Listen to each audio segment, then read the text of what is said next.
when we allow the dominion of the word of God to enter in us, because the entrance of this word is light, brings light, we are ingesting light, and light casts out darkness.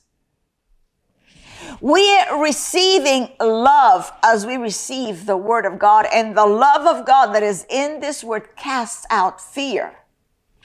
And this is how we become perfected, how we become mature, how we grow up as Christians. This is how we go from glory to glory. And that is determined by the access you're giving to the word of God in your life. And that is daily. That is not something that you do 5 years ago and now you're all good. Now you got it. Now you can be on cruise control and your mind is fine and you know the verses. And so now you got it. No, that is a sheer deception. And that's where the pride of life comes in and leads to destruction. And so I have a title he gave me this morning, and it is New Mind for a New Life. New mind for a new life.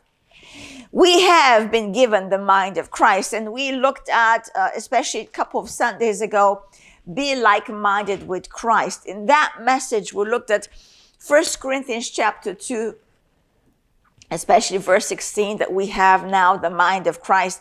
And in Romans 8, we spent some time in looking that there is a definitive distinction between a carnal mind, the mind that came out from our mommy's womb, so to say, of the old man. And then there is the new mind, the mind of Christ, the mind of the Spirit. And the fleshy mind, the carnal mind, leads to death. And that carnal mind is always focused on the things of the world. It is not God-minded. It is world-minded. And the end result of it, of being world-minded through a carnal mind, even though you are Christian, born again, if you allow the unruliness of a carnal mind to take over, be unchecked, that is, it would take you into the love of the world. And John is clear in 1 John that if you walk in the love of the world, the love of the Father is not in you. And so the love of the world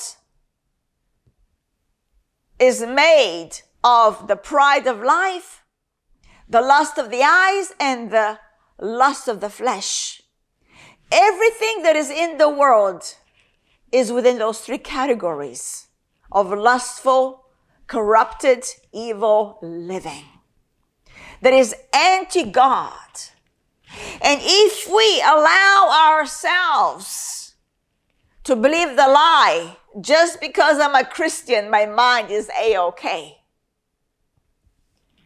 then before not too long, we'll find ourselves drifting back to that vomit from which we were rescued, the love of the world.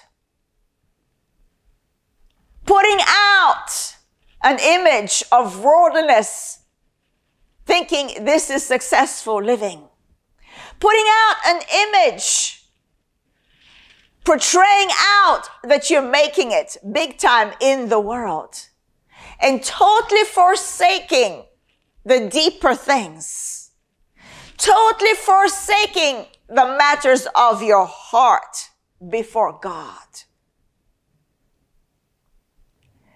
And the way you would discern the matters of your heart before God is by taking inventory of what's consuming your mind.